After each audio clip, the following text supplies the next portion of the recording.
Hello everyone, welcome to today's session. In this session, we'll be learning about common mental health issues our callers might be dealing with and how to befriend them. Since the subject matter is vast, we have split it into three parts, each covering a subtopic.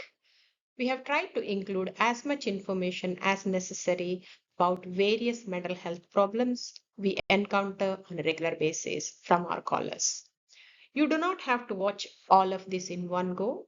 Please feel free to take breaks as and when necessary.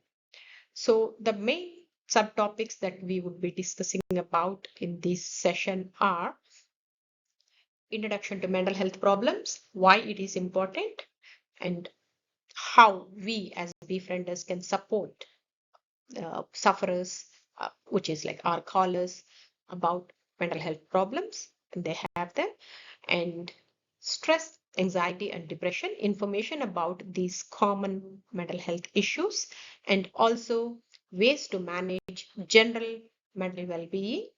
And finally, we will be sharing some knowledge about various mental health problems, signs, symptoms, and how to support people with issues. Okay. And the learning outcomes by the end of this session, these are the expected outcomes.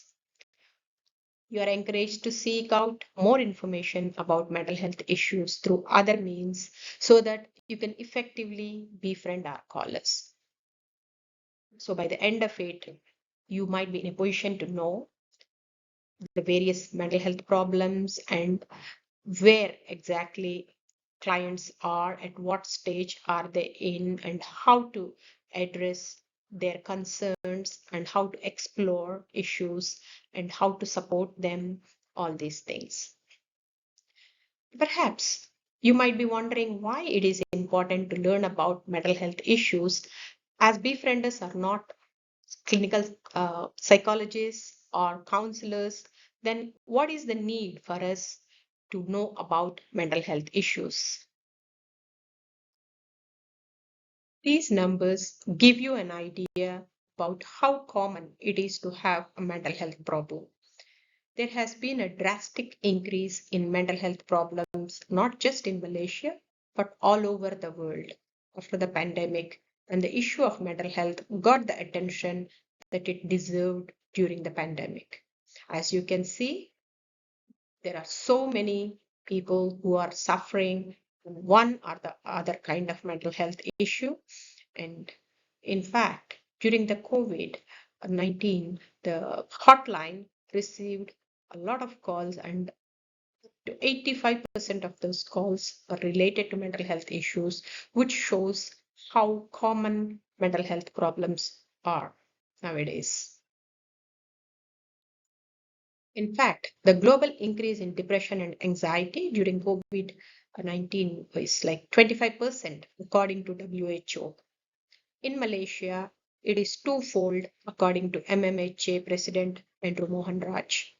Pre-pandemic itself, 1 in 3 was suffering from some form of mental health problem, and now it is even higher. For example, in a class of 10, there is a chance of 3 suffering from mental health problem. That is how prevalent mental health issues are. When you look at it that way, you can understand the importance of learning about mental health, because there is a fair chance that our callers might be having anxiety or suffering from depression. And then you would be in a position to understand what they're going through and learn how to support. As you can see here, these results are from a survey of 8,000 plus respondents over the age of 16. As you can see, when they were asked about their stress and anxiety levels compared to 2021 to 2022, majority of them say that the numbers have gone up. Yes. So from our outreach activities in schools and offices, we know that there are quite a number of students who have symptoms of stress, anxiety, and depression. In fact, a number of young people contact us via WhatsApp, chat with us. Nearly all of them suffer from one or other form of mental health issue. Thus, to be an effective befriender, it is important to be aware of what they might be going through so that we can empathize with them and support them during their difficult times. As you can see here, apart from practical issues like money and time, why Malaysians don't seek help is stigma and lack of information. Thankfully, awareness about mental health has been increasing since the pandemic, but a lot more needs to be done still. And decriminalizing suicide was a great move so that those who are suffering can seek help without the fear of legal consequences. Otherwise, earlier that has been a barrier because when someone goes and asks for help that they are feeling suicidal, then there was always the chance that they might be locked up, you know. So now that is not an issue anymore. So they can freely seek support when they need it. As befrienders, we can try to lower some of these issues you see here by providing a listening ear and information. Okay. So now that you know how having knowledge of mental health problems can be helpful in attending to callers, let us dive into the topic.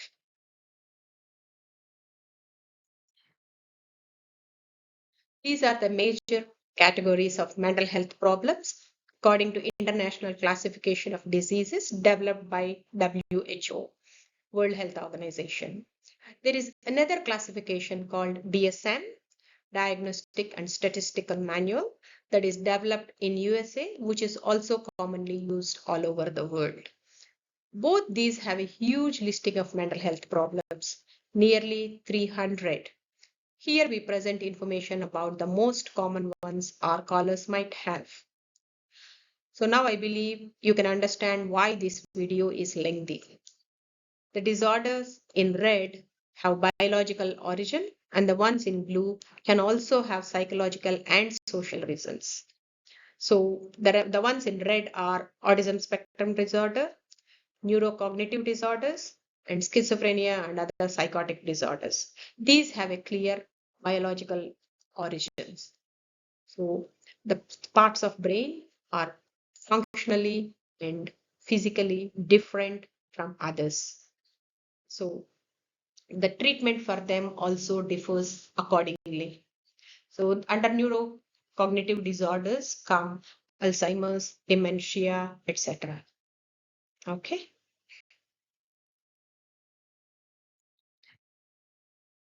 These are some of the common issues from our callers and clients. Though they are not exactly in order of frequency, they somewhat are, with autism related calls less frequent than anxiety related calls. You might know some of these, but maybe not others. Later, we'll go into more details of these mental health disorders.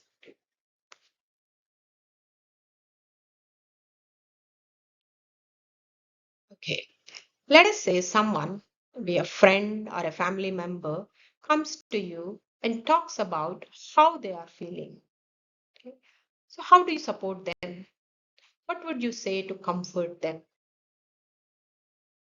Choose one of these. Like, you just have to be positive. Never give up. You should look for the good. It'll all be okay. So, what is your choice?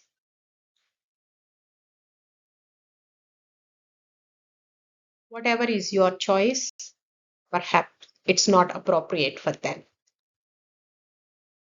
Even though it says helpful advice, it is not exactly helpful. Because if physical illnesses are treated like mental health disorders, then you can see what we would say when we visit someone in hospital. For example, when you see someone who is who has to inject, like with type 1 diabetes, who has to inject insulin on a daily basis, would you tell them that putting some foreign things, medicines into your body all the time makes you like not yourself?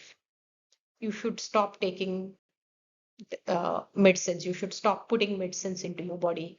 Would you do that?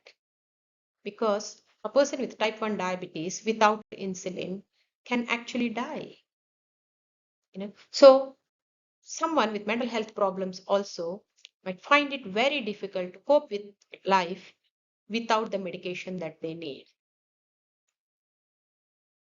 So there is a belief that only weak-minded people have mental health issues, which is not true. That widespread belief makes it harder to seek help for the sufferers. Because if someone is like, let us say, on life support, you're not going to tell them that, you should not be lying here. Or if somebody is bleeding, you're not going to tell them like, you should try harder. Yeah. Well, these are the scans of the brain, and they're called PET scans. They show activity in the brain in real time, where the blood is flowing, how the activity is going on. The blues are no activity or low activity, and reds are high activity. You can see how someone with depression has very little activity going on, whereas someone with anxiety has too much. So, what they're feeling is not their imagination, not just in their mind, actually in their brain, but it is real for them. And when we acknowledge that, we can effectively befriend them. That might make you wonder why some people have mental health problems and some don't. If it is not willpower, then what causes mental health issues? There are a number of factors that influence a person's well-being, mental well-being. So they can be biological, they can be social, they can be psychological. When we are talking about biological, hormonal changes like high or low amount of thyroid can cause depression or anxiety, like accordingly. If there is too much thyroid, then it can mimic the symptoms of anxiety and people can get panic attacks. Or if thyroid is too low, then we can notice signs of depression. So it's not just because someone is weak, they feel certain way. Okay. Similarly, social. When someone has no one to turn to, and when someone is like totally isolated without any support, like some of us had to endure during the COVID pandemic, that's one of the reasons why the number of mental health issues has gone up, because we were deprived of the social connections that we so depend on. So that triggered the avalanche of mental health issues. That's another um, possibility. And similarly, psychological, the coping skills that someone has can make a huge difference whether they are prone to mental health issues or not. Some people are ill-equipped to deal with stress, and when that happens, when they have like large amount of stress, continuously ongoing stress, then they crumble. They are not able to take it, and then either they get very anxious or they can get depression, or if there is some other underlying biological issue, for example, schizophrenia, that comes out with the pressure and stress that they're experiencing at the moment. Okay. If you take home only one thing from this session, please make sure that it is this slide, because it has the 4 basic guidelines for befriending people with mental health issues. The first and foremost thing is no diagnosis. We do not diagnose anyone, even though we suspect that their symptoms seem similar to certain so and so condition. We do not diagnose. Let us leave the job to professionals like psychiatrists or clinical psychologists. And no judgment. Whatever they want to talk about, they should be able to freely talk about it without feeling judged. Because when they try to talk to their friends and family, they may not always get that non-judgmental listening ear, which we as befrienders should be supporting them with.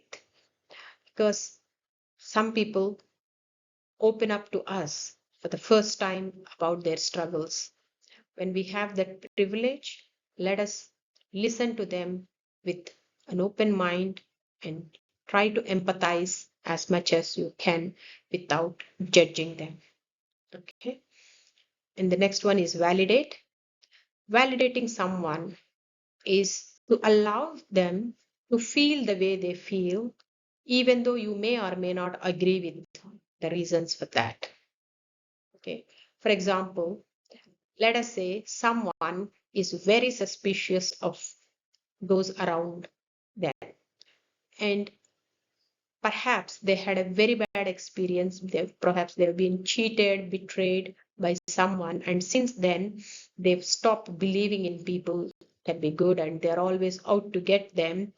Well, that is not true, because there just because there are some bad apples doesn't mean that every single person is out there to get them. You understand that. But from what they have experienced, they find it hard to believe that there can be good people. So letting them know that you can understand why they feel the way they feel because of what they have gone through makes them feel that it is okay. The befriender understands me, so it's not my fault that I feel this way. It's the circumstances that are making me feel this way. But that doesn't mean that you think that is the right thing. Once you validate them, you start exploring how they can overcome whatever limiting belief that they have that is stopping them to live their life to the fullest.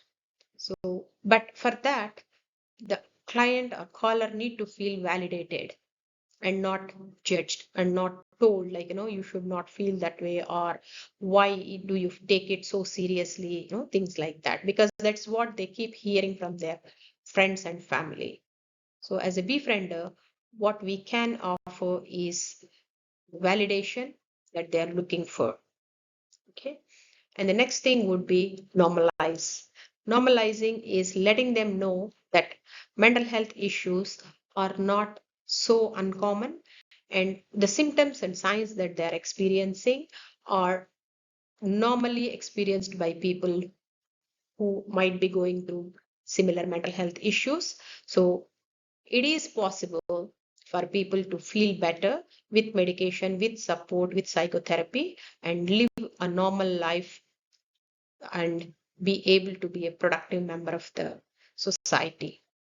So normalizing it this way gives hope to the caller, because generally those with mental health issues believe that they are the only ones feeling this way or suffering this way, and everybody else has their life put together and they're the only ones who don't.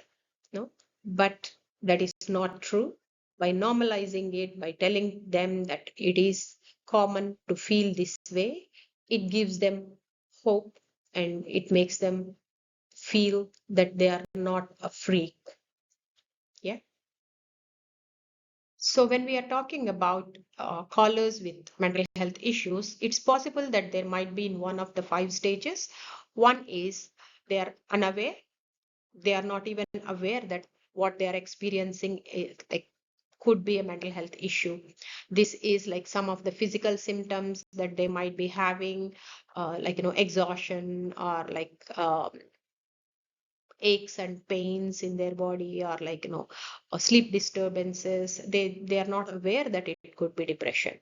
And when it comes to denial, it is those who believe that they cannot be depressed, they cannot have mental health problem, because they have certain beliefs that only weak-minded people have those, or those who are in difficult circumstances are the only ones who should experience these things like that. So then they tend to deny, saying that no, I can't be having depression, it's impossible, I'm fine, I shouldn't be, it has to be something else, and when it comes to the next stage, third one, resistance. Fine, okay, you say this is depression, but I am not going to take those medicines, which because I don't believe in them. I'm going to seek some traditional medicine, or maybe traditional healers. I'll do that, I'll do this, but I'm not going to use medication. In fact, sometimes it's rather than the person who feels this way, it could be the family members that feel this way. They say that like, no, it can be that bad. You won't have depression, or you won't have like borderline personality disorder, or whatever it is. No, just pray, just seek this help, go to see a BOMO, all those sort of things. So there is that resistance of accepting, like, I can't believe it. I might be having my daughter might be having eating disorder. So it's resistance. And then comes relapse. Okay, this is when patients accept that they have a problem, and they go and seek help, get medication, start using it, and then they feel better. Then they start thinking like, why am I putting these things into my body? I don't want to use medicines anymore. I feel fine. I should not be using medicines forever. And without their doctor's consent, they just stop taking medication and they relapse. They get their symptoms back. So it happens a number of times for some people. They take them, they stop, and then again they start taking them. Every time they stop and start, it becomes difficult. Like, it takes longer for them to keep getting better. So if they want to stop medication, it has to be on their doctor's advice and not on self uh, decision. And finally comes the stage when they accept, the acceptance stage, where they accept that they have a mental health issue and that needs to be managed on a regular basis with medication or with psychotherapy or both. And they know that for them to be able to function well and lead a reasonably normal life, then they should continue to this regime of, like, taking the medication and continuously keeping themselves, taking care of themselves, like, sleep wise, diet wise. So then finally comes that stage. So that is acceptance stage. Okay. Various stages, the support we provide changes slightly, but the basic befriending skills are the same. When we try to understand what they are going through and empathize with them, it makes them feel listened to. Generally, their family and friends are not able to empathize because they are unaware of these stages. So, when we are talking about stage one, all we need to do is listen. Listen to them first, empathize, and if they ask, provide information. Or you can ask for their permission to provide information. But we do not diagnose, we do not judge them, and we do not try to solve their problem in the early stages. It is for them to figure out. They are just starting on that difficult journey, and trying to solve it prematurely is not going to help them. So it's not for us to say what they need to do. We can only explore the options and let them decide what they want to do, how they want to deal with it. And when it comes to stage two, we listen to them, we empathize. Like I said, these are all basic standard befrienders of ways of helping, the skills that we use. Okay, and explore. In denial stage, we explore. We try to find out more. Why are they denying? What are the reasons behind that denial? Sometimes it could be they're scared that what is going to happen if they accept that they might be having a mental health problem. What does that mean? So how would the stigma be, or how their life would change? So we can explore these things, and we should not argue with them or try to convince them. When you can clearly see the symptoms and they are denying it, we are not going to make them understand, or, like, try to argue to convince. Yes. Okay. And next comes during the third stage of resistance.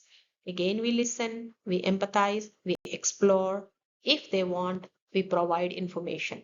For example, they are saying that I don't want to use medication because it makes me feel sleepy, or I have known people who were not able to function, things like that. Then you can provide information to them saying that Yes, medications can make people feel drowsy in the early days, but generally the body adapts to medication in about 2 weeks' time, and from then on, it should be manageable.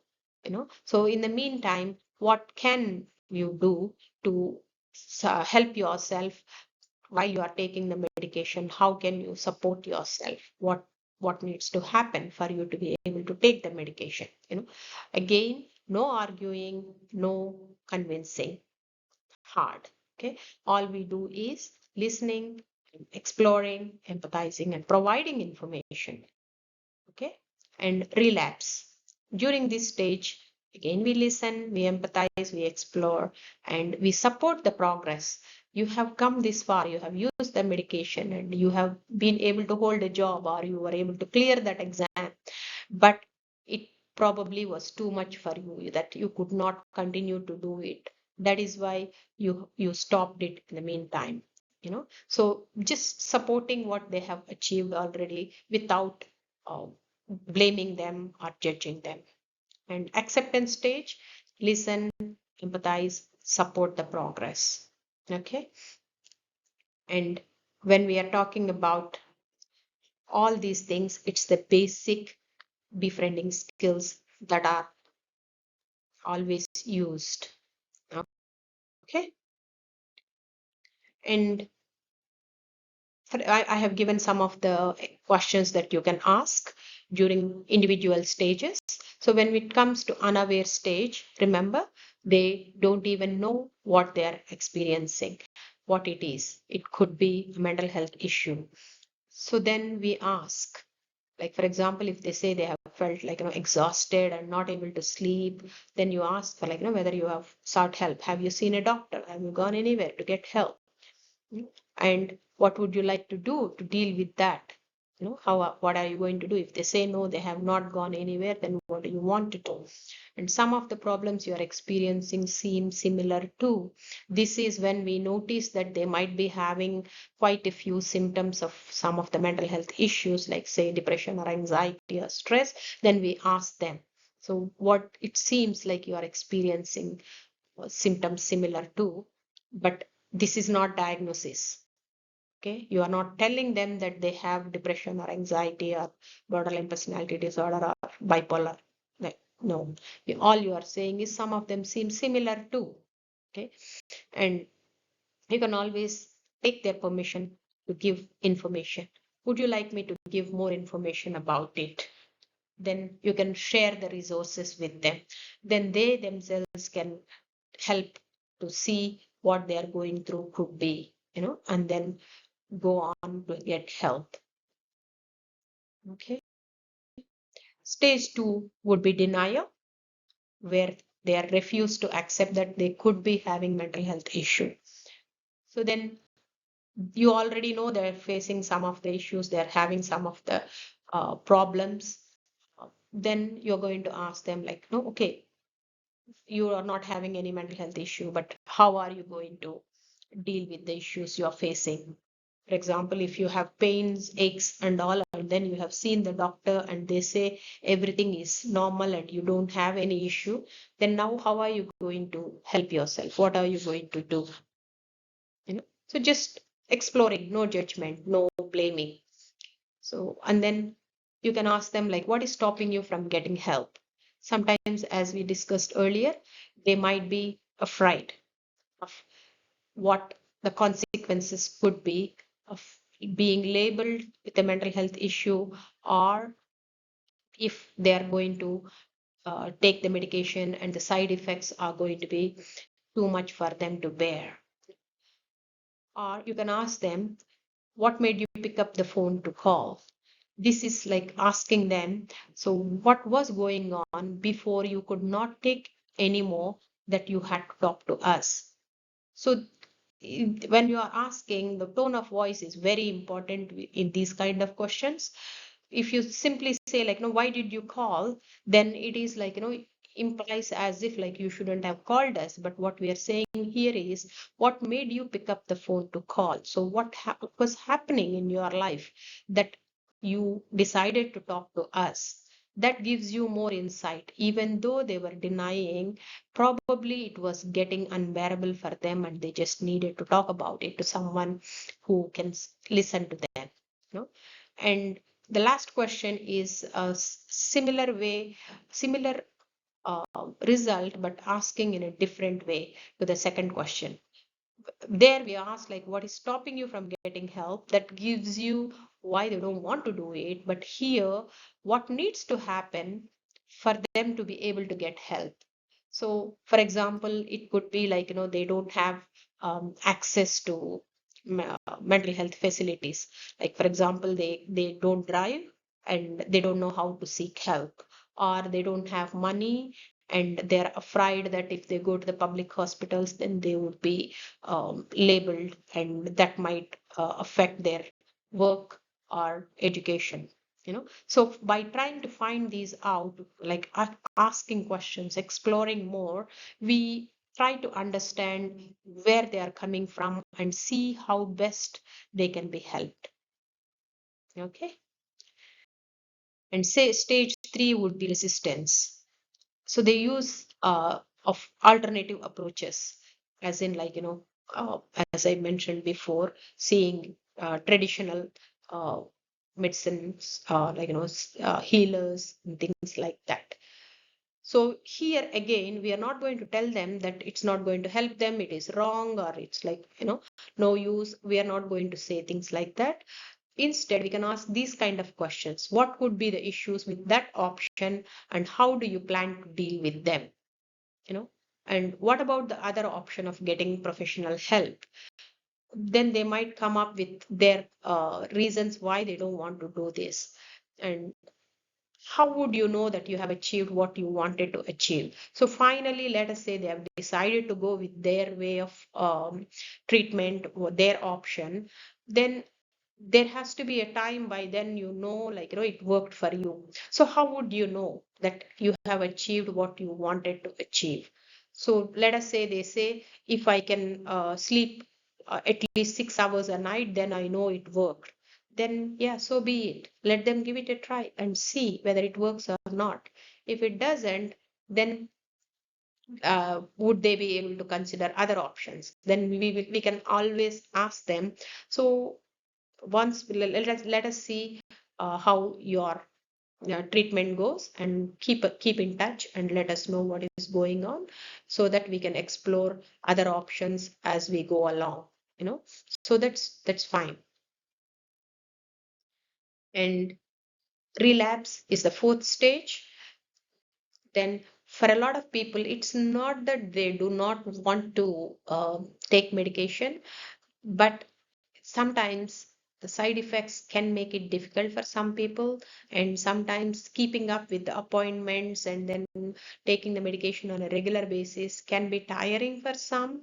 And anytime they don't take it immediately, they get the symptoms back. That can be frustrating. It can feel hopeless, as if, like, they feel that this is for life and there is no way I can get out of it. I don't like this way, things like that. So you can empathize with them and ask these kind of questions. That must be frustrating, that probably is frustrating, or is it tiring to be constantly on the alert? Does it demotivate you?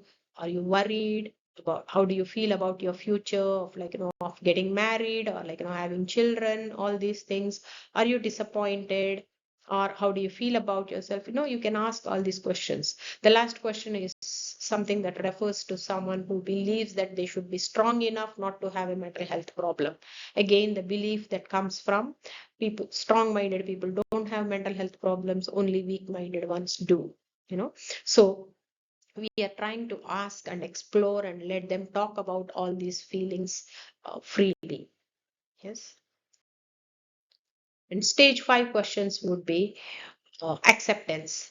We do have some regular callers who call about what they are going through. So we can talk to them, like, it seems to take so much effort to manage your symptoms. It's like empathizing with them. We understand, we are trying to understand their struggle, that it's not an easy thing to be constantly managing and taking care of themselves. You know, we can ask like, how do you feel about putting in so much effort and time? Most of the time, it's not easy. It is frustrating. It can feel hopeless, you know, and they're worried about their future, all these things. And again, how do you feel when people expect you to be perfectly all right and you're still struggling inside? And this is sometimes some of the medications, even after they use them properly, still can cause relapse. But those around them, the family members and friends, they expect them to be perfectly all right. Like, when you are having a headache or fever, you take a Panadol and then you're fine right after. That is the kind of expectation there is about medication. Yes, medicines do help, but then they are not like 100% effective for all the people who are suffering from mental health issues. Some are more suitable for certain kind of people, and for some it may not work. So it's a trial and error is one part, and still not 100% of the people are covered by the medication that we have at the moment to make them perfectly all right. Yes, they do help them manage their symptoms, but they're not uh, 100% effective. So keeping that in mind, you can imagine how frustrating it can be for those who have to keep taking the medication on a regular basis, but still may not always feel good. So empathizing with them, supporting them, uh, would be helpful, listening to them. Yes. So, all in all, when we are talking about supporting someone with mental health issues, this is what we can do: provide info if they do not know, and explore how they manage, what they do to help themselves, and do not diagnose, and recognize the effort that they are putting in, into managing themselves. It's not an easy task, and they are struggling. Okay, and do not try to convince them to feel or do or behave in ways that they are not interested in, or they don't come up with their own ideas. And do not try to solve their problems. Yes. And what you can do is listen, explore, empathize, reflect, and above all, respect their choice, respect their struggle. Okay, these are all like basic befriending skills, except the diagnosing part, that apply to any caller, not just those with mental health problems. Okay.